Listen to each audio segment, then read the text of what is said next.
ainda espontaneamente Efésios. Aí eu preciso que todo mundo esteja com a mesma versão, porque a versão é Almeida Revista Atualizada. A tecnologia, ela tirou da pessoa essa capacidade de concentrar. Porque a tecnologia, você já tem aquela coisa do hipertexto, né? Aquele tanto de janela aberta. Então você já tem atenção dispersa. E os meninos já nascem assim, então não adianta nem... Você fica assim, meu Deus, eu tô dando aula pra uma geração que já nasceu cutucando o celular. Explicando a Bíblia toda. Pois é. Olha que louco. Mas isso também... Pois é, mas aí na verdade eu acho que tem que fazer o contrário mesmo. Por algum tempo proibir o uso para o aluno ter essa alfabetização apesar da tecnologia. Porque o aluno precisa aprender a construir o texto, a ler um texto, né? A se concentrar em determinada coisa. Uma reportagem. Não só no Brasil. Uma reportagem falando o seguinte: na Inglaterra, eles baniram os computadores, tablets, tudo das escolas. E por que eles baniram? Secundárias. E por que eles baniram? Do primeiro, né, até o ensino médio. Tirou tudo, que é para os meninos poderem aprender. Porque eles ficaram chocados, porque quando eles foram colocar os meninos para lerem um livro, os meninos não conseguiam ler um livro, eles ficavam tentando aumentar a imagem, fazendo assim. E aí os meninos não conseguem ler, não conseguem escrever, não conseguem se concentrar. Aí eles tiveram que fazer a medida, porque eles tinham primeiro banido tudo quanto era livro, tinha virtualizado tudo. Aí, gente, o ser humano está perdendo a identidade, né? Acabou o raciocínio. Assim, o pessoal tinha a mesma sensação na época da calculadora, né? Ninguém vai mais aprender matemática e tal. Existem coisas que são desnecessárias mesmo. Se eu não vou ser um matemático, meu Deus, a calculadora é uma bênção. Agora, se você trabalha com aquilo ali, tecnologia tem que ser usada para agilizar e não para substituir a sua humanidade. Eu fico com medo de trabalho escolar. Eu nem cobro muito porque eu não acredito em quase nenhum trabalho que fazem também. E aí os meninos ficam com aquelas redações tão bem escritas. Em primeiro você tem assim, meu Deus, que coisa linda. Depois você lembra, opa, tecnologia. Uma vez eu falei com o aluno, puxa, sério mesmo que você me fez esse trabalho de redação? Eu encontrei ele todinho na internet. Professor, foi da internet mesmo que eu peguei. Eu disse, puxa, eu achando que era... Aí eu já não... O que eu faço? Eu falo com os meninos, nosso trabalho é aqui em sala de aula. E aí eu criei um jeito, por exemplo, de fazer trabalhos que eles não conseguem achar nem no ChatGPT. Por exemplo, o pessoal acha que já está todo depositado o conhecimento. Já está tudo no Google. Aí eu criei um conceito, por exemplo, de que é sociedade. Na verdade, criei assim. Você vai estudando a teoria, você fala assim, não, mas em sala de aula eu vou dar este conceito. Que eles não vão achar desse conceito. O que é sociedade? Sociedade acontece a partir de 3 estruturas básicas. Um sistema econômico, um regime político e as leis. Aí você cria uma definição técnica do que é sociedade, mas eles não acham essa definição no Google. Aí o aluno veio para mim, pô, professor, tá difícil, Não tem isso. Você fez um formulário, eu fui lá procurar as respostas, eu não acho resposta de nada. Eu falei, mas obviamente, eu estou dando aula, a aula é minha e o conhecimento é de vocês, você vai ter que pensar. É muito bom. Mas você tirou da sua cabeça? Não é que eu tirei da minha cabeça. Eu formulei uma coisa que está aí, mas que o ChatGPT não tinha pensado nisso ainda. E muitos erros hoje são de interpretação. Depois ela virou minha fã, tadinha. Não sabe interpretar o mínimo de um texto, né? Às vezes digo, Marta, isso assim, assim, assado da Bíblia, alguém me perguntando alguma coisa. Aí eu falo assim, não leu. Leu, mas não interpretou o que estava ali, o mínimo. É uma coisa muito básica, né? Muito básica. As pessoas não sabem interpretar mais. Então a gente tem que fazer essas definições, né? E aí os livros continuam valendo. Mas é bom a gente entender isso, porque aqui em Efésios capítulo 5, que está falando das versões, né? Então na nossa versão clássica, é bom a gente também aprender um pouquinho de versão clássica, que a gente vai ouvindo e aprendendo. Não dá para você fazer isso com a multidão, mas dá para você fazer isso com pequenos grupos. E muito provavelmente foi por isso que Jesus falou muito sobre que igreja é onde tiverem 2 ou 3 reunidos no nome dele. Porque Jesus sabe que quem quer formatar a humanidade em grandes conglomerados é o pessoal da tecnologia, são os fãs do Epstein, né? Aquilo ali é tecnologia com tudo que há de pior no ser humano. É tecnologia, muito dinheiro e toda a maldade, ou melhor, todo o dinheiro para eles fazerem toda a maldade de que eles são, né? Quando a gente ficava pensando que bonecas humanas era a mitologia lá da Deep Web, isso já era até o pessoal tentando contar assim, essas coisas acontecem por aí, é só com gente poderosíssima, e esses caras são capazes de tudo, eles têm dinheiro para fazer tudo que eles querem, para fazer literalmente tudo que eles querem, né? E aí é um conglomerado lá de bilionários, e aí Jesus está assim, meu Deus, pobre da igreja que quiser se edificar em cima de estrategismo, de multidões, né? É isso que ficou uma coisa muito duvidosa nos estudos das Escrituras, porque em Apocalipse aparece uma figura dos Nicolaitas. Tenho o favor que vocês não aderiram à doutrina dos Nicolaitas. Aí o pessoal durante muitos anos ficou pensando que Nicolaitas era alguém que seguia a seita do Nicolau. Aí o pessoal até ficou com medo do Papai Noel, porque o Papai Noel era o São Nicolau. O Nicolai. Não, mas quando eles foram ver Nicolaitas, é uma expressão das visões de João. Nicolaitas é o pessoal das multidões, é o pessoal que quer influenciar grandes conglomerados, né?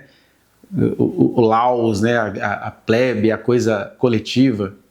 Então, a doutrina dos Nicolaitas é você chegar e fazer um evangelho de massas, é você fazer uma coisa que atrai multidões, eventos, né? O que seria o nicolaísmo? Esses shows que acontecem no Brasil de música sertaneja, que o cara faz show para 2 milhões de pessoas e a música é consumida, mas na verdade não existe, aquilo não é produção, não é fruto de um entrosamento, de uma comunhão, de uma convivência, aquilo é fruto de empresários. Muitas músicas que a gente gosta aí, elas não tiveram humanidade nenhuma, foram feitas em laboratório, o empresário pensando no dinheiro, no lucro, na tecnologia, ele pega vozes de pessoas diferentes, desconhecidas, e criam figuras para ficarem famosas, mas na verdade o que estava cantando era outra coisa, né? Uma ou outra vez esses negócios vazaram, né? Igual em 1990 o escândalo lá do Milli Vanilli. Aí você olha assim, engraçado, a produção é legal, né? E esse aqui é o problema da nossa sociedade, porque a produção é legal, você gosta de ouvir a música, mas aquilo é uma produção, aquilo não é uma verdade. E aí Deus detesta isso desde o Êxodo. Ele chega assim, gente, quando vocês forem fazer um altar para mim, vocês têm que fazer um altar de pedras toscas. Ou seja, vocês não vão talhar a pedra, não vão trabalhar a pedra, não vão envernizar a pedra. Não vão passar algum produto na pedra. Tem que ser tudo do jeito que vocês acharam, querendo dizer assim, eu quero vocês diante de mim como pedras brutas. Essas coisas todas que vocês trabalham, elas têm a eficiência delas, mas elas não produzem humanidade, não produzem vida eterna. Igual essas músicas que a gente gosta, elas são tecnológicas, mas elas não produzem isso. E aí o negócio é tão terrível que até as pessoas que têm alguma autenticidade nisso, elas acabam vivendo pouco, né? Você pega aquela cantora sertaneja que morreu em 2020 ou 2021? Marília Mendonça. Você vê que ela tinha 26 anos, parecia que tinha quase 50, né? E ela tinha uma produção, e ao mesmo tempo ela era uma pessoa autêntica no meio de uma produção mercadológica. Tipo, morreu, só foi mais uma. Vida que segue. Mas quando você pega a música dela, assim, tinha uma autenticidade ali, mas que dura pouco, porque o salário do pecado é a morte, e esse mundo tem um príncipe. E aí, se a gente quer guiar as nossas vidas de acordo com essas questões, você até vai viver intensamente, mas vive pouco. Porque eu estou falando dela em relação a esse mundo tecnológico. De repente, Marília já está lá no céu aguardando e fala, ai meu Deus, eu entendi tudo, agora estou aqui, né? Mas tadinha, ela tinha acabado de dar uma recalchutada no corpo, né? Que aí a mulher, para fazer sucesso, tem que atravessar vários preconceitos, ela tinha feito algumas cirurgias e tudo, ele estava no auge. Mas, como esse mercado ele é feito para desumanizar as pessoas, né? Inclusive no transporte, foi num voo que ela se foi. E a gente tem várias histórias assim de pessoas que, igual uma cantora famosíssima, esqueci o nome dela, que morreu nas Bahamas, e quando foram investigar, o piloto nem era habilitado.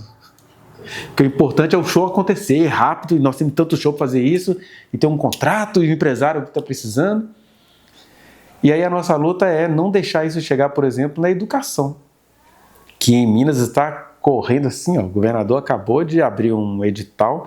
Ele, engraçado que ele vai entregar 95 escolas para administração de empresários lá em São Paulo. Ele fez um leilão para ele vender essas escolas durante 25 anos, só que é lá em São Paulo. São empresas paulistas que vão coordenar a administração do ensino médio aqui. E aí a gente tem que fazer alguma coisa, mas ao mesmo tempo a gente não tem senso, né, nem da vida em Cristo e muito menos da vida em sociedade. Então, quando você tem isso, né? Aí aqui, por que eu estou falando isso? Porque aqui nós temos algumas situações que elas são coletivas, mas a gente acaba trazendo essa para o particular. Efésios 5, depois de todas as coisas que o apóstolo Paulo fala na carta aos Efésios, ele vai dizer assim: sede, pois, imitadores de Deus como filhos amados, e andai em amor, como também Cristo nos amou e se entregou a si mesmo por nós, como oferta e sacrifício a Deus em aroma suave. Ele vai começar a falar de questões práticas da comunidade.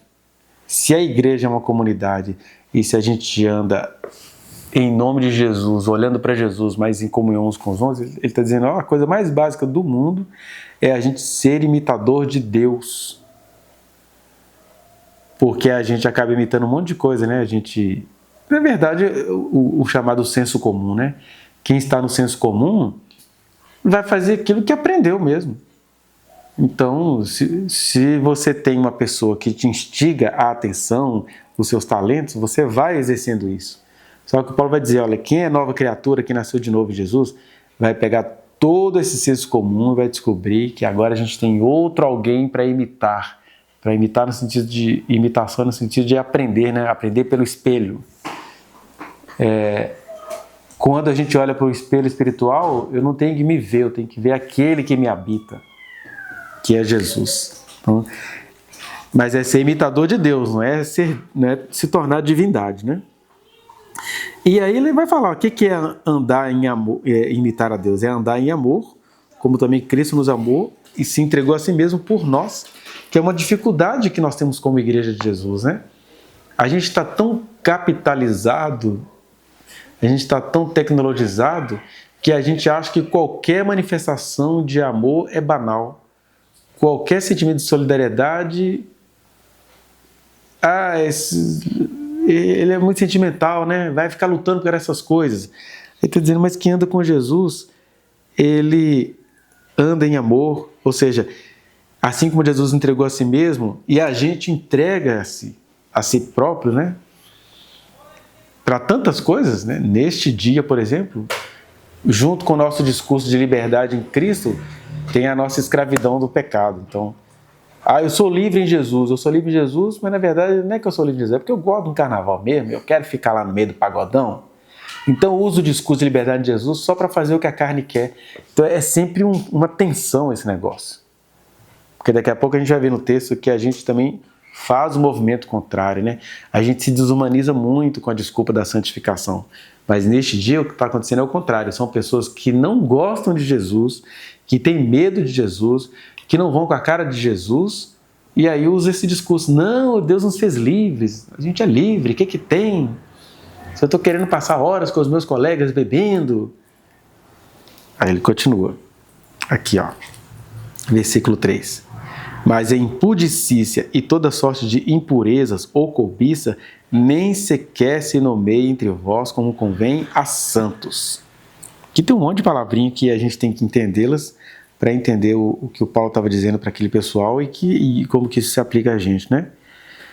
O que é impudicícia? Impudicícia é falta de pudor.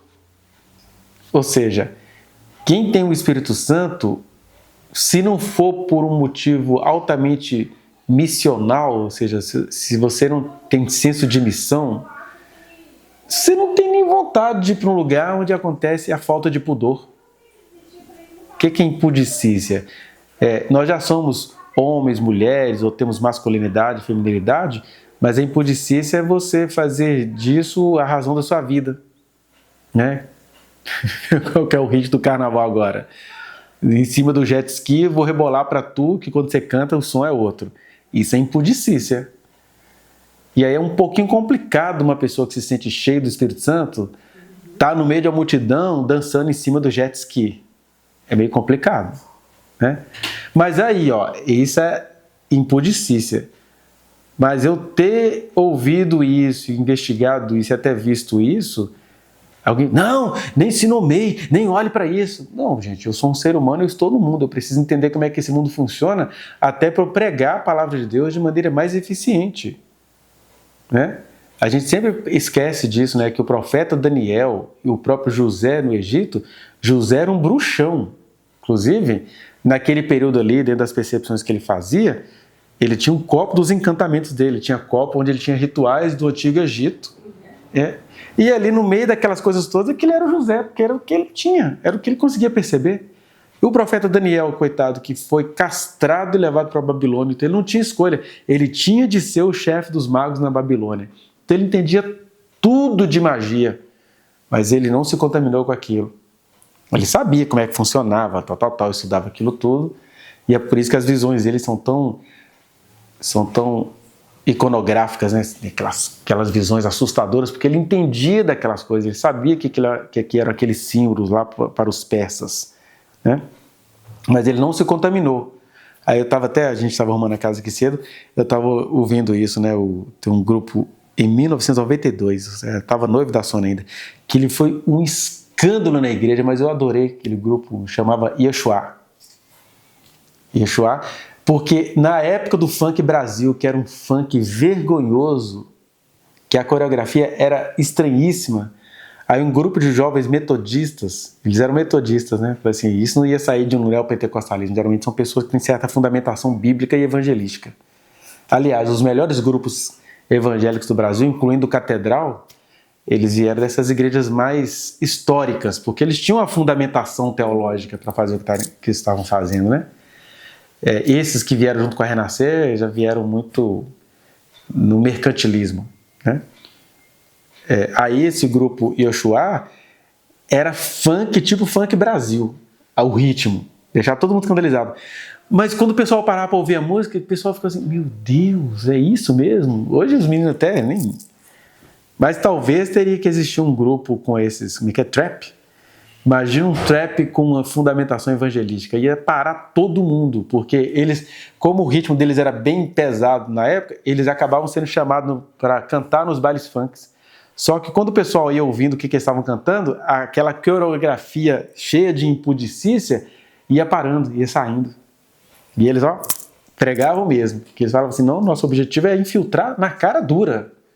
Né? Aí até depois o produtor, né, que até hoje está nos bailes funk do Rio de Janeiro, que é o DJ Malboro, processou eles por causa do grande sucesso e ao mesmo tempo eles estavam avacalhando o esquema deles, o pessoal estava convertendo, aí processou, eles perderam um monte de coisa lá de direitos. Eles falaram assim, não, nós fizemos o nosso trabalho, a gente só queria era infiltrar mesmo. Então, por que eu estou falando isso, né? Que uma coisa é a gente ter pudor e outra coisa é a gente perder a liberdade. Liberdade é isso, é você saber conversar com a sua sociedade, né, com aquilo que você tem, mas não perder o pudor. A gente tem que ter discrição. Sexo é maravilhoso, sensualidade é maravilhosa, mas isso tem lugares para acontecer. Quando isso vira uma coisa coletivizante, aí você tem literalmente os bacanais romanos, né? A festa ao deus Baco, que na verdade o nosso carnaval é um resquício dos bacanais.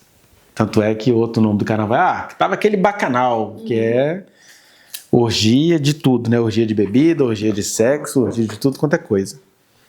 Aí ele está dizendo que essa falta de pudor e toda sorte de impureza, quando ele fala de impureza, que primeiro começa com a falta de discrição e termina com todo mundo vomitando em cima de todo mundo.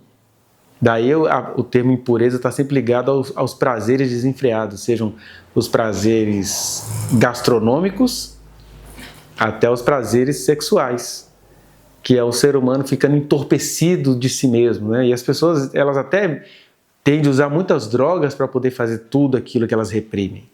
Então isso é o que ele chama aqui de impureza. Ou cobiça, que é aquela pessoa que que por questões de gostos pessoais não pratica as impurezas, né? Que é mijar um em cima do outro, vomitar, relar, beijar 300 bocas, elas não praticam isso. Mas ele fica ali pescando aquela pessoinha que ele vai dar uma de ajudador para pegar as escondidas. Aí já é a cobiça, né? Que é aquela coisa mais discreta, mas ela é pensada, ela é planejada. É que isso nem sequer se nomeia entre vós, como convém a santos. Nem conversação torpe. Conversação torpe é aquela conversação de baixo calão, né? Que é incrível, assim, adolescente. Até que isso está meio igualitário atualmente, assim, que eu sinto em sala de aula. Mas, no geral, eu tive muita dificuldade de ser adolescente. Porque todos nós, na nossa intimidade, a gente tem as nossas praguejações. Isso é inevitável. Os seres humanos têm as suas praguejações secretas e, geralmente, elas estão se referindo às partes do nosso corpo que a gente cobre, né? Então, é aquilo que a gente despreza e que, na verdade, é essencial para a nossa vida. Ah, que merda, né? Essa é a mais comum. Mas quando isso vira uma conversação, o que é conversação? Por que pessoas vão se juntar, pessoas que são cheias do Espírito Santo, elas vão se juntar para vomitar essas coisas que nos habitam? Na verdade, isso tudo tinha que ser queimado no altar do Senhor todos os dias, né? Eu lembro que eu fiquei assustado, né? Quando eu via pessoas velhas, idosas, que você olha assim, nossa, a pessoa toda respeitadora, aí a pessoa aí, fraguejando. Eu lembro uma vez que quando o Collor confiscou a caderneta de roupante de todo mundo, aí eu cheguei no lugar assim, de surpresa, tinha alguém reclamando. Puta merda, o Collor fudeu todo mundo. Mas quando eu vi quem era que estava falando aquilo, eu fiquei assustado, porque eu tinha 16 para 17 anos, eu nunca tinha ouvido aquela consagrada pessoa falando isso.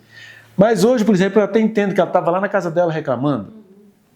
Quando ele fala conversação torpe, é quando a gente se junta nesse linguajar. Aí entra, né? Sala de aula. Eu sou livre em Jesus, vou pro bar. Aí tá lá postando um monte de besteira, um monte de palavra que você fala assim, gente, quem é habitado pelo Espírito Santo não tem essas palavras. Você diz algumas coisas até de maneira acidental. Mas ter isso como prática, tem gente que fala tantas palavras que você fala assim, ela só está expondo o espírito dela, né? Todos nós nos flagramos assim, às vezes quando você fica falando demais determinada palavra, quando você está indignado, pode examinar a consciência, porque essa palavra que deveria ser um acidente está virando conversação torpe, né? De torpeza. Torpeza é quando aquilo tem o objetivo de expor a intimidade de alguém, né? Expor de maneira constrangedora. Então, uma coisa é você elogiar a beleza, outra coisa é você elogiar e fazer a pessoa se sentir um lixo com a sua palavra, né? Com as expressões que você está usando. Então, nem conversação torpe, nem palavras vãs. Palavras vãs, gente, é o que mais o ser humano gosta de fazer, né? É conversar abobrinha, conversar besteira. Tem gente que fala, nem sabe por quê, só fala para jogar a palavra fora mesmo, para contar caso, para rir à toa. Quando você está numa confraternização, contando uma história, rememorando, isso ainda vai, mas tem gente que, na verdade, essas palavras vãs, né, elas acabam entrando para a música do dia a dia. A maioria das músicas que fazem sucessos, que não tem sentido nenhum, elas são feitas com palavras vãs, né? E vende, né? É como se as pessoas não quisessem ser elas, as pessoas querem ser aquilo que é proibido. Então, se é proibido eu fazer uma música nada a ver, aí a gente faz que ela vai vender. São as palavras vãs porque não vai levar a lugar nenhum. Mas olha só como é que isso acontece. Você imagina as pessoas ficarem discutindo, por exemplo, por causa de futebol. É muito vão. Só que alguém pode pensar assim, poxa, mas eu nem posso gostar de futebol? E essa que é a tensão. o que o Paulo está dizendo aqui é vida com Jesus. Não só o Paulo disse isso, Jesus dizia isso, né? Vida com Jesus, ela exige militância. Militar em qualquer coisa. Neste momento, nós temos um monte de gente que está militando. Militando em nome do próprio prazer, do próprio desejo. Aí coloca uma capa. Não, mas isso é cultura, é manifestação da cultura. Não, a pessoa está militando, ela está afim de fazer aquilo ali. Aí Jesus está assim, eu chamei vocês e vocês não militam. Orar é um detalhe. Ler a Bíblia é coisa para quem está à toa. E, na verdade, a gente deveria militar. Eu, por exemplo, tenho uma tendência de gostar de política. Né? Eu vivo sendo convidado. Dia sábado tal, vai ter um cafezinho, você vem. Aí tem uma moça, tadinha, uma professora recém-formada, encontrei com ela nas manifestações, ela era estudante ainda, agora já deve ter uns 3 anos que ela é professora de biologia, ela sempre manda convite do que vai acontecer do ponto de vista político e social. Só que desde que eu entendi isso, não é isso que Deus tem para mim. Aí eu falo com ela, olha, eu não vou poder. Aí fica até uma coisa meio um monstrinho, né? Mas esse cara é professor de sociologia, mas ele não milita. Mas é porque a minha militância como professor de sociologia era dentro da sala de aula. A minha militância existencial é o reino de Deus. E eu saúdo muito o trabalho dessas pessoas, porque elas fazem um trabalho muito eficiente. Estou vendo, por exemplo, uma que tomara que ela ganhe as eleições, que é a Ava Santiago, ela é evangélica. E ela é socióloga também. Ela é de Goiás, né? É de Goiás. Tomara que ela esteja entre as deputadas federais mais eleitas, que ela tem mais votos do que o Nicolas aqui em Minas Gerais. Mas é como se Deus estivesse dizendo para mim, olha, eu tenho ela lá. E ela é eficiente no que ela está fazendo. Ela é temente a Deus. Né? E ela está deixando os caras tudo desesperados, porque ela vai para cima e vai como crente. Ninguém vai poder falar. E ela é assertiva e ela... Né? Ela é eficiente. Então, é como se Deus estivesse dizendo assim, ela eu tenho lá. Pastor Henrique Vieira também está lá, fazendo o trabalho dele, porque o pastor Henrique Vieira nunca conseguiu ser pastor de igreja, ele sempre foi um pastor de caráter social. O Henrique Vieira, sim, quando ele esteve presente na escola de samba, no Samba Enredo, lá no Carnaval de 2020, ele estava ali como um homem de Deus misturado com a sociedade. Né? E aí ele hoje é um deputado federal que ele deixa os evangélicos de lá tudo com medo. Então, eles têm a vocação deles, e a minha vocação é outra. A minha vocação é que eu preciso mesmo me dedicar, militar na presença de Deus, até que Ele me capacite a fazer aquilo que Ele não capacitou nem a Ava e nem o Henrique Vieira a fazer. Então, a gente tem que ter essa consciência, que é a nossa santa falta de paz. O que é a santa falta de paz? Eu sei da liberdade que Jesus me deu, eu sei do conhecimento que Ele me deu e sei também para o que Ele não me chamou. Por exemplo, quando eu vou na paralisação, eu vou porque eu sou professor e tem paralisação. Mas faz tempo que eu parei com esse negócio de eu vou ter que militar. Igual o pessoal, vamos para o sindicato? Não vou poder militar no sindicato, porque a minha militância é outra. Já falei isso para alguns colegas professores, né? Por que você não vai, Alexandre? Não, a minha vibe, o meu projeto de vida é outro. Igual agora vai ter várias manifestações sobre essa palhaçada que o Zema está fazendo com a educação, eu vou participar de todas, mas não vai dar para militar, de participar de congressos, fazer caminhada para Brasília, não posso. Eu não fiz nem a caminhada que eu tenho que fazer, né? Que é a minha preocupação do dia a dia, é para ela que eu preciso me preparar, e eu e aqueles, né, que Deus colocar no nosso caminho. Então, o que passa disso são palavras e práticas vãs. E chocarrice, né? Se a gente pega a raiz latina de chocarrice, é aquela risada que choca, né? Ou seja, Jesus, ele é bem-humorado, a vida com Deus, ele é bem-humorado, tem muita coisa artística produzida aí que você fala assim, que maravilha! A liberdade de Jesus. Eu lembro que quando o Jim Carrey, nem sei se ele é querido por todo mundo aqui, mas ele teve algumas produções que fizeram sentido, né? E uma delas foi O Todo-Poderoso. O Todo-Poderoso. Na igreja que eu congregava, que era ali na comunidade Nova Vida, tinha toda uma militância, olha só, a militância às avessas. Irmãos, não assiste o Todo-Poderoso, que isso é uma blasfêmia contra Deus e tal. Aí eu falei assim, se crente está falando que é ruim, deve ser bom. Aí eu fui ver o filme. O filme é maravilhoso. Não sei se todo mundo que já assistiu, mas o Todo-Poderoso é o Jim Carrey e aquele Norman, não sei que lá, Norman. Aquele negão velho. Tá, Norman Freeman. Isso. É isso aí. É Freeman? Norman Freeman? Assim. Eu sei que é Freedom. Então, ele... tecnologia, já vou procurar. Isso é bom. Eu também confiro tudo. Isso é bom. Aí, acho que é Norman Freeman. Aí ele faz o papel de Deus, mas aí que tá, que a igreja é racista, um negão velho fazendo papel de Deus, dando poderes ao Jim Carrey, né?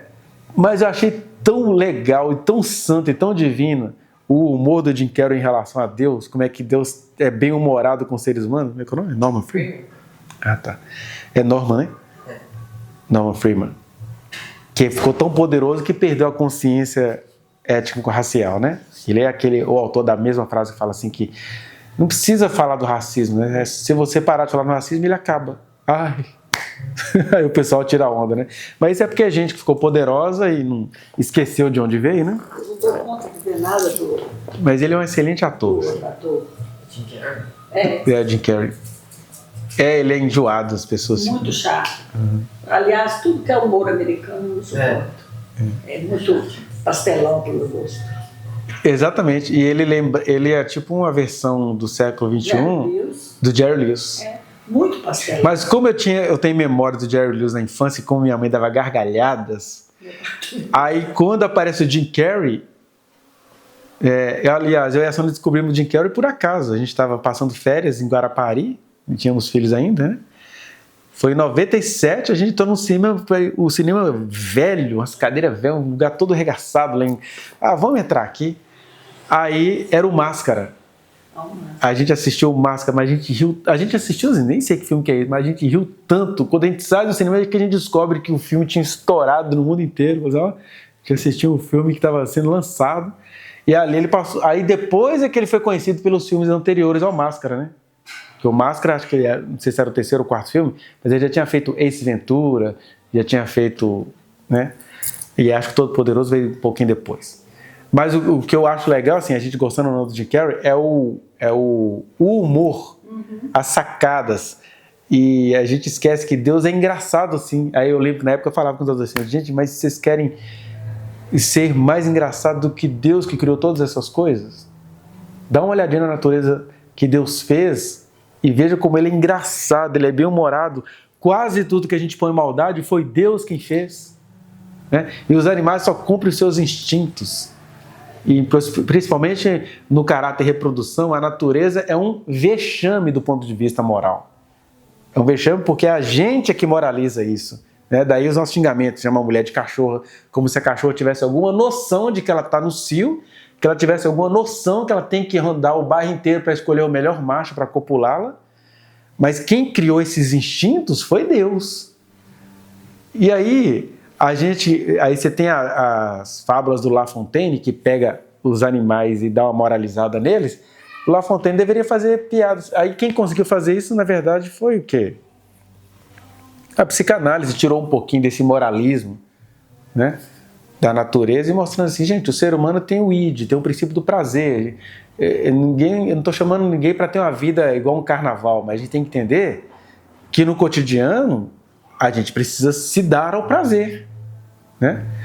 E isso é tão terrível porque, assim, muitos prazeres vieram sendo criminalizados via da fora. Até hoje, né, o prazer das mulheres é criminalizado de alguma forma, né? Que a gente se choca, por exemplo, a gente vê que os homens fazem músicas e gestos e tudo, isso aí, mas se uma mulher fez uma música igual uma, que não precisa dizer do meu gosto musical, mas quando você vai fazer uma análise sociológica, cultural, né, da ex lá, do Whindersson. É a Luísa Sons que canta a música da Aranha? A Aranha Subindo Pelas Paredes? Acho que é essa mesmo. Que ela faz uma música falando da sensualidade feminina que ninguém precisa gostar daquilo. Mas como a gente está na vida para aprender, para conhecer, se fosse engraçado, a mulher, quando ela expressa a sexualidade feminina, ela é terrivelmente desmascarada e criminalizada. Mas as músicas dos homens são nojentas e a gente naturaliza isso. né? Para mim, o exemplo mais atual e mais claro foi aquela questão lá de Tubiara, que o genro do prefeito matou Nossa. os 2 filhos e se matou. Na verdade, parece que o início da história é ela descobrindo que ele era um garanhão traindo ela. Ela Esse é o vai início da embora da história. cidade e ele coloca um detetive para segui-la e vê que ela estava recomeçando a vida namorando. Quando ela vai ao enterro dos filhos, ela volta e vai ao enterro do primeiro filho, ela foi enxotada do velório. Ela teve que sair de lá escoltada. Ela foi enxotada do velório, quer dizer, ele pode. Ele começou todo o imbróglio, que não me interessa. Isso. O fato é que se separaram. E aí, quando é a vez dela, ela é a culpada. Ele mata, Não, ela era casada comigo, estava no cartório ainda. ele se mata os filhos e ela é a culpada. Ela é a ré. Ele se mata os filhos. Antes ele escreve uma carta ridícula e posta na rede social. No dia anterior ele faz uma postagem como se ele fosse um pai de família todo feliz. Quer dizer, ele iludindo todo mundo. E assim, uma covardia sem medida, Diz né? que o maior número de pessoas que estava enxotando ela do velório é de mulheres. Isso Mulheres. me deixa mais chocada. Em Porque Brasília. nós mulheres ainda perpetuamos essas coisas. Exatamente. Muito doido. Como se a culpa fosse dela ter perdido os filhos dela. Nossa, que loucura. E o cara fez um ato de vingança do tipo do nazista, né? O Hitler, quando viu que foi pego, ele se matou. Aí o outro, não, eu não vou matá-la, eu vou fazer uma coisa que pior do que matar, é deixar ela viva se sentindo culpada pela morte dos filhos. Isso que é mais duro. Mas aí o pior não é isso, né? É ter esse tanto de besouro, de escorpiões humanos para ficar atormentando. Eu espero que ela esteja recebendo um monte de postagem também que já sabe aí em favor dela, né? Porque o Brasil...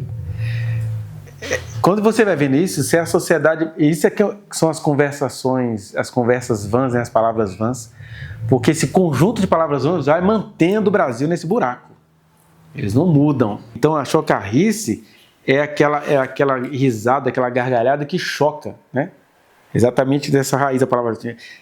Choca-rices, ou seja, são risadas que chocam. Então, às vezes, você está fazendo uma piada, alguma coisa assim. Aliás, acabou de acontecer uma chocarrice em Divinópolis. O prefeito de Divinópolis, você viu essa propaganda? Para contar para Divinópolis que, na verdade, nem é uma obra dele. O governo federal federalizou o hospital, né? O hospital de Divinópolis, o hospital regional. E aí, como é que é a propaganda? Vem um gorila, fica de bunda para a câmera, aí na hora que chega no ponto X da bunda do gorila, é a boca de um negro. Aí solta um... E aí, é um homem negro, e aí o prefeito também faz... E aí os dois abrem. Aí o pessoal está indo para o Ministério Público porque isso é um racismo recreativo cometido por um prefeito, que é irmão do Cleitinho. Se servir para o Cleitinho não ser eleito para mais nada, já vai ficar ótimo. Mas isso é uma chocarrice. O racismo recreativo é uma chocarrice, né? Você fazer piadas sobre, sei lá, fetos, bebês terminais. Fazer uma piada sobre isso, por exemplo. Isso é chocarrice. Assim, como é que alguém cheio do Espírito Santo, porque você cria isso, você consegue dar uma risada que choca, mas é muito desumano, né? Igual uma coisinha que outro dia eu vi o Danilo Gentili falando num documentário que a escola que eu trabalho classificou como documentário de cunho sexual impróprio. Um documentário que a idade mínima é para 14 anos. Aí, uma das partes desse documentário, o Danilo Gentili está na plateia, ele fala assim que ele não entende por que mudo, que surdo fica tentando... Que mudo fica tentando falar, que ele nunca viu um surdo tentando ouvir ou um cego tentando enxergar. Aí você já fica assim, por que o cara tem que fazer piada sobre isso, né? Tá. Aí quando ele foi entrevistado por quê, ele falou assim, na verdade, tinha um surdo presente na piada que eu fiz, mas ele não ouviu nada. Aí essa formulação, ela arranca gargalhadas. Isso é chocarrice, sei lá. Isso é chocarrice. Porque a formulação, ela vai te arrancar a gargalhada, mas quando você vai ver assim, poxa, o cara ainda respondeu banalizando mais ainda o motivo. Tipo, eu posso falar o que eu quiser porque ele não ouviu, ele é surdo. Ou seja, a gente tomar cuidado com a chocarrice não quer dizer que a gente vai perder o senso de humor, porque Jesus nos ensinou a fazer a verdadeira risada que choca. Ele era muito sarcástico com os caras da religião. Sarcástico mesmo, por exemplo. A gente lê o versículo, mas não entende a seriedade daquilo. Jesus recebendo a visita de um mestre da lei à noite em casa. Eu não sei se eu conseguiria ser igual a Jesus, eu sou muito gentil, embora as pessoas achem que eu gosto de mandar, que eu quero mudar o mundo inteiro. Eu sou um cara muito sem jeito, então eu cresci tentando agradar. Então, se eu sou procurado por um doutor da lei e ele fala alguma coisa com a qual eu não concordo, a minha tendência vai ser eu ficar na minha. E depois perder a noite toda, puxa, por que eu não contestei isso tal? Porque eu não tenho essas habilidades humanas de peitar o cara. Se eu faço isso é porque o Espírito de Deus me pegou na hora. Na hora você é tomado por uma indignação, né? Que quando o Nicodemo está fazendo a pergunta dele, tipo, igual macho, eu estou aprendendo, eu estou evoluindo, você tem que entender. Aí Jesus fala assim, cara, você tem que entender nada. Você não é mestre em Israel? Como é que você não entende essas coisas? Isso é uma chocarrice. Que isso, Jesus? Pega leve. Então tem hora que você precisa dar aquele tapão teológico num cara desses, né? E Jesus, ele era assim. Até na hora mesmo que ele estava sendo morto, torturado, né? O pessoal bateu nele, aí ele responde, olha, por qual dos milagres que eu fiz que vocês estão me batendo? Porque a gente confunde Jesus ter ido como um cordeiro que vai para o matadouro com Jesus ter sido omisso. Ele foi como um cordeiro para o matadouro, porque ele já sabia que ele ia morrer. Mas, dependendo de quem estava batendo ele, por exemplo, ele não trocou nenhuma palavra com o soldado romano. Essas frases dele foram com as autoridades. Fala que as autoridades passaram a injuriá-lo. Autoridades de Israel, no caso, né? A injuriá-lo, a caluniá-lo, tamparam os olhos dele, bateram na cabeça dele, profetiza quem foi que te bateu. Aí ele respondia para esses caras.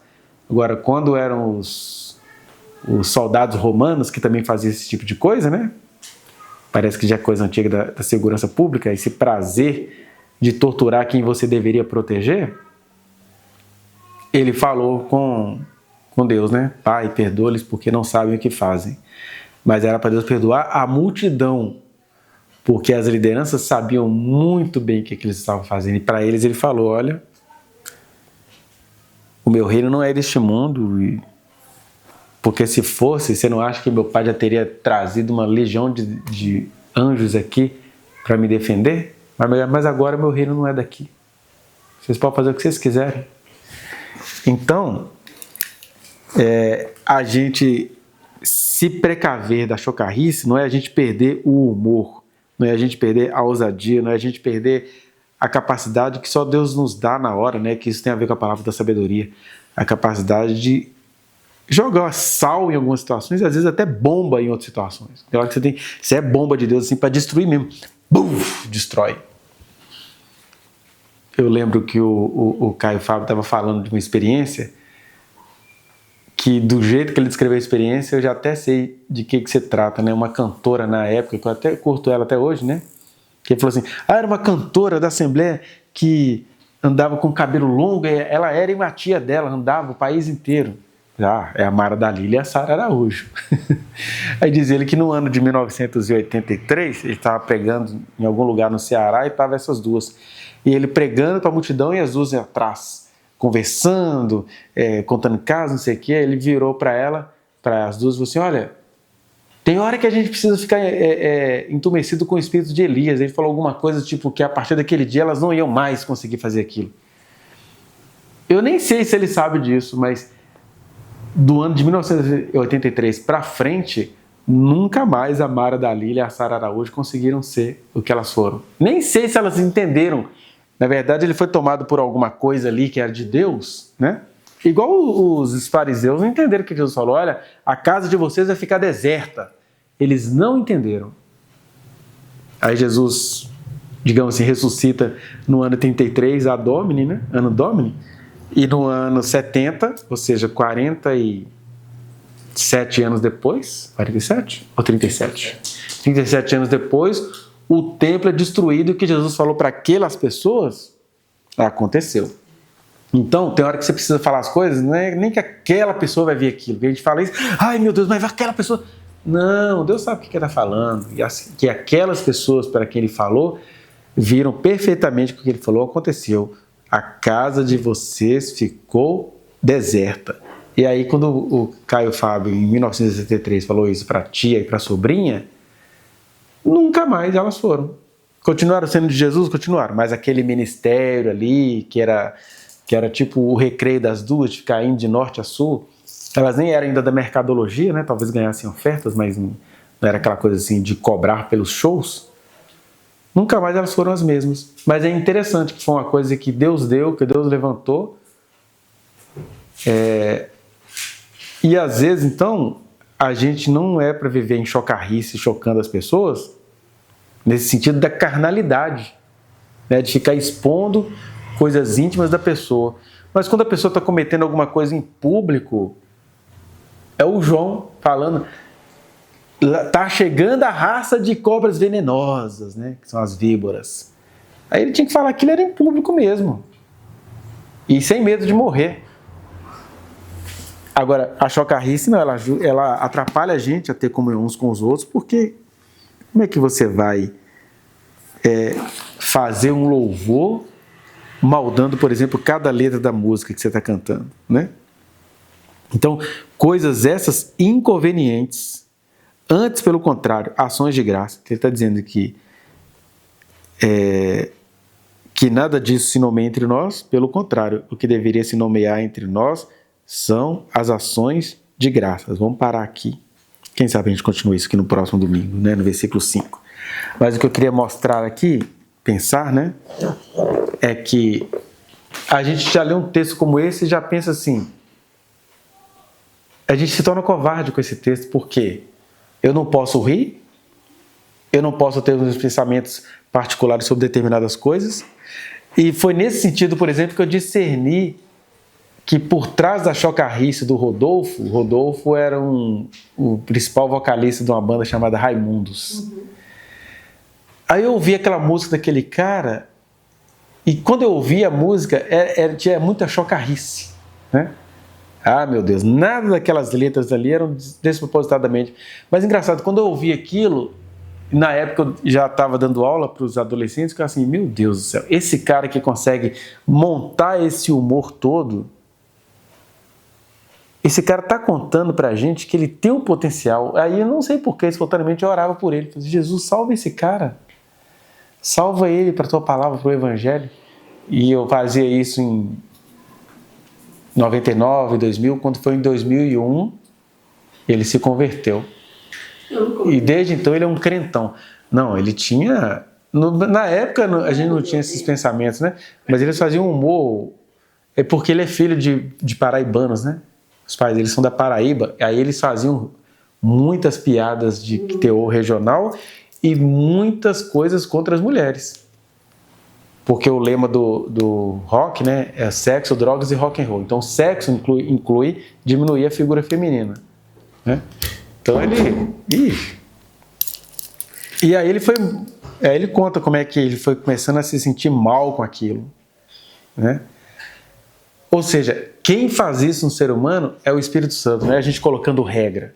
Só que aí o Paulo está dizendo, olha, se vocês são cheios do Espírito Santo, se vocês foram transformados pelo Espírito Santo, vocês têm de se estranhar quando essas coisas ficam muito comuns entre vocês, né? O que é uma chocarrice? Um dia eu estava num evento, em 2001, um evento de sábado à noite que a igreja, a Comunidade Nova Vida, entregou a igreja um final de semana inteiro para uma parte do Diante do Trono que estava lá, incluindo a Nívia Soares, quando não era famosona. Ela estava lá. E assim, eles começaram a orar e a Nívia Soares começou a chorar 9 horas da noite, foi parando só 1 hora da manhã. E alguma coisa me dizia que, embora a Nívia é uma pessoa legal, uma pessoa pura, uma pessoa de Deus, blá blá blá, mas que aquele choro, naquele contexto, aquilo não tinha nada a ver com a presença de Deus. Porque era, na verdade, uma celebração de uma idolatria, né? Aqui embaixo ele vai falar. Sabe, pois isso, que nenhum incontinente ou impuro ou avarento que é idólatra tem herança no reino de Cristo. Ele está falando dessas dinâmicas. Olha, certos choros acontecem por idolatria, não é por devoção. É que vocês acham que para louvar a mim, vocês têm que chorar a noite inteira. É que vocês acham que para viver uma vida de louvor a mim, tem que ser feio, quebrantado, arrebentado. E aí a Nívia Soares, quando ela chegava, todo mundo já esperava que ela pegasse o microfone e começasse a chorar. Chorar e chorar e chorar sem parar. E ali, né, eu já ainda não era psicólogo, eu era estudante, mas você fica assim, ai meu Deus, eu já entendi de onde que parte aquele choro. Claro, seria chocante da minha parte se eu pegasse o microfone e começasse a expor a Nívia, mas ali, olhando aquilo tudo, assim, ó, isso tudo é outra coisa que está acontecendo, a igreja inteira está achando que é unção, e aí, para completar as minhas suspeitas, o marido dela, que até hoje é o tecladista dela, o Gustavo, isso eu fiquei sabendo depois daquele dia, porque na época, 2 jovens me procuraram, Leleco, eu estou tentando entrar aqui nessa unção, mas toda vez que eu fecho os olhos, eu vejo uma grande ira nesse lugar, um fogo, não sei o quê. Eu falei, mas você está vendo exatamente o correto. Será que eu estou endemoniada? Porque eu estou vendo isso. Não, o que está acontecendo aqui é exatamente isso, é uma grande ira de Deus. Porque as pessoas estão aqui chorando, é um carnaval. As pessoas estão chorando é por orgasmos, por individualidades. Tanto é verdade, falei isso com a pessoa na hora. Veja amanhã à tarde se vai ter alguém dessas pessoas aqui nas ruas evangelizando. Eles estão aqui a noite inteira chorando e depois a vida que segue. É isso que é a chocarrice, é isso que é a orgia. Então eu não estou doida não? Não, você não está doida não, é isso mesmo. Aí depois, né, isso eu falei com a pessoa em 2001, 2002. Em 2004 eu estava num projeto social que eu coordenava. Aí um dos caras lá falou assim, Leleco, preciso te contar umas coisas, porque é por isso que eu agora tenho dificuldade de crer em Deus. Ele estava contando que esse Gustavo, que é o até hoje marido da Nívia, era assim, horas e horas e horas na comunidade, o Gustavo entrava, tocava uma música para fazer o clima pentecostal, aí ele saia lá fora e falava assim, ele contava umas piadas tão pesadas, aí ele acabava de contar a piada e entrava para dentro, aí voltava e contava outra piada. Assim, tipo assim, eu tô assim, primeira coisa, nem quer dizer que eu estava falando as línguas estranhas de verdade. Segundo, duvido, né, que um cara que acabou de contar uma piada já entrar dentro da igreja falando em línguas, né? Então, isso tudo tinha a mão de Deus? Tinha, mas também tinha muito lixão, muita coisa aparecendo, né? E é engraçado que é um pessoal tão dúbio que eu tenho o maior respeito pela Nívia Soares, eu sei que ela é uma pessoa boa. Ela estava ali reproduzindo um caldo cultural. O que é o caldo cultural? Eu preciso chorar, até que depois ela foi aprendendo, né? Ela virou cantora porque ela teve que aprender a parar de chorar e cantar. Vamos cantar, Nívia? Vamos parar de chorar e vamos cantar? Né? E aí eu gosto muito das músicas dela, então não é nada pessoal. O que eu estou mostrando é que o Paulo está dizendo assim, gente, quando você se reúne, igreja não é uma comunidade? Então, comunidade é o encontro de pessoas que são cheias do Espírito Santo. Agora, as pessoas que são cheias do Espírito Santo não deixaram de ser pessoas. Elas precisam aprender a discernir. A minha alegria é no Espírito ou a minha alegria é porque eu gosto desse clima aqui, eu quero ficar aqui, que eu acho que ser santo é ficar chorando e ficar se descontrolando? Porque o nome disso é orgasmo, não é santidade. Né? E aí, o que as pessoas fazem? As pessoas, enquanto elas não percebem que elas não estão adorando a Deus, elas ficam julgando o mundo lá fora. E aí a gente acaba perdendo essa alegria que Jesus tinha. Jesus entendeu muitos romanos, Jesus entendeu muitos gregos, Jesus entendeu muita gente. Ele não militou a favor daqueles povos, mas ele entendeu. Porque ele tinha que estar lá militando contra a cultura de Israel, né? Mas ele entendeu isso. E quando você entende isso, por exemplo, eu não fico chocado com ninguém que não conheça Jesus, que tem uma boca porca perto de mim. Aquilo não é uma situação, é situacional. O que me choca é eu habitar com alguém, adorar a Deus com alguém, tipo o marido da Nívia Soares. Não sei se ele é assim hoje, mas na época ele era. Que é um cara que vai lá na cantina, conta uma piada podre e entra dentro da igreja falando em línguas. Essas pessoas é que deveriam nos assustar, e é acerca dessas pessoas que o Paulo vai dizer: não ande em julgo desigual com os incrédulos. Ele não está falando de gente que não conhece a Jesus, ele está falando de gente que conhece e não pratica, não obedece. Esses são os verdadeiros incrédulos, né? Até quando ele vai falar aqui, ó, versículo 6, ninguém vos engane com palavras vãs, porque por essas coisas vem a ira de Deus sobre os filhos da desobediência. Quando ele fala de filhos da desobediência, os filhos da desobediência são aqueles que obedeciam e passaram a desobedecer. Isso não se aplica a uma pessoa que nunca ouviu falar de Jesus. A pessoa está desobedecendo a quem? Que ela nem conhecia. Agora, quando você pega um cara, e ele é um ótimo músico, né? Quase tudo que o Diante do Trono publicou, ele é o músico que regia aquilo tudo lá. Os trabalhos maravilhosos que o Diante do Trono fez para crianças. Tudo produzido por ele, pelo Gustavo. Então, se Gustavo é um músico feito por Deus e que tinha essa capacidade de falar em línguas e contar piada podre, é isso que a Bíblia chama de filho da desobediência. Ou seja, ele mudou a filiação dele, ele nasceu para ser filho de Deus, mas ele se vendeu à desobediência. Porque eu contando piada não, o dinheiro está entrando, virei um grande produtor. Fora ele, tinha um cara que foi baterista durante muito tempo, do André Valadão. Como é que é o nome dele, Sônia? Ele é um baterista bonitão e ele pegava todo mundo, porque ele sabia que ele era bonito, que a mulherada tinha fantasia. Foi o professor do Lucas. Esqueci o nome dele, é o Pezão. Ele era conhecido como Pezão. E ele, inclusive, inovou, né? Quando ele fez a turnê com o André Valadão, ele mudou a maneira das pessoas tocarem bateria. Mas o Pezão falava com os amigos dele. Ele era um frequentador contumaz de motel, de garota de programa e tudo. Então, assim, todos os cultos que ele saía, era show do André Valadão e orgia no final do culto. Então, a gente transforma rapidinho a igreja nessas coisas, né? E aí, essas coisas que aconteciam lá nos bastidores, né? É isso que está falando, ó, essas coisas não deveriam se nomear entre vocês.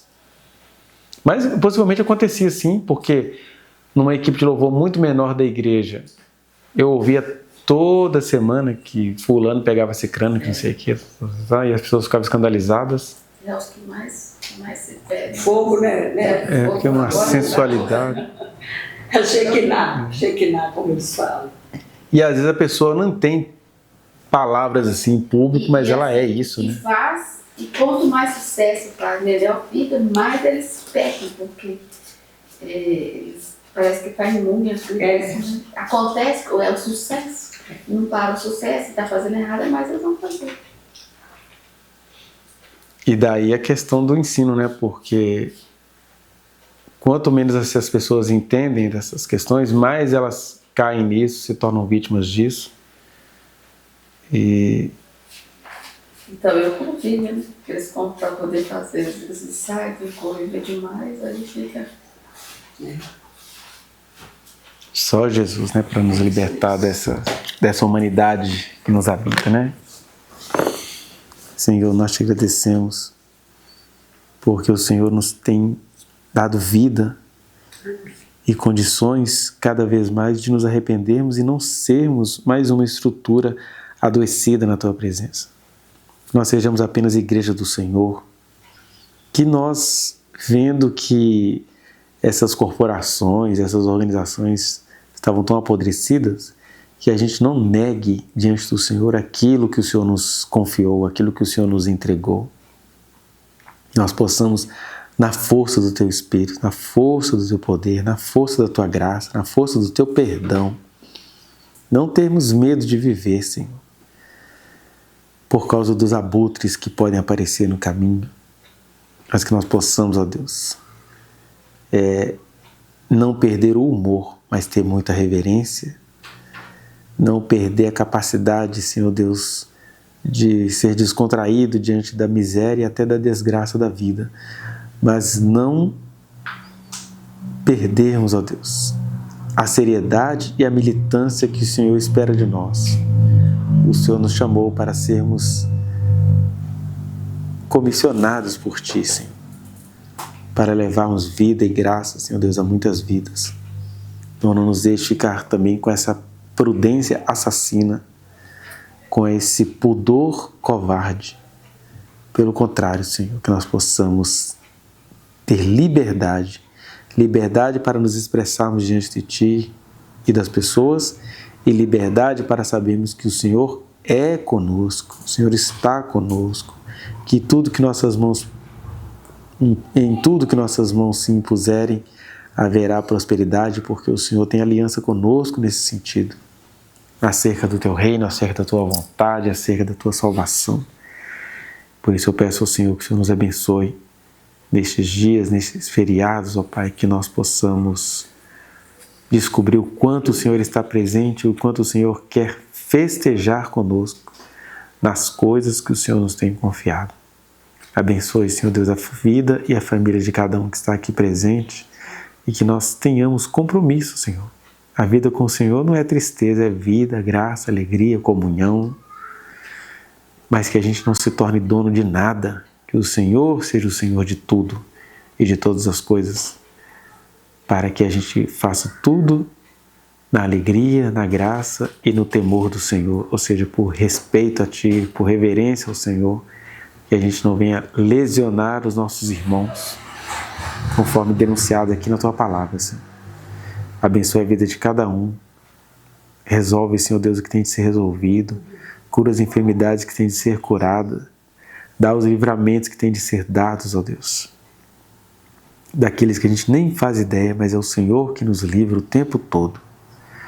No nome santo de Jesus, ó Pai, que nós possamos viver em vida, em graça e em alegria no Senhor. No nome de Jesus.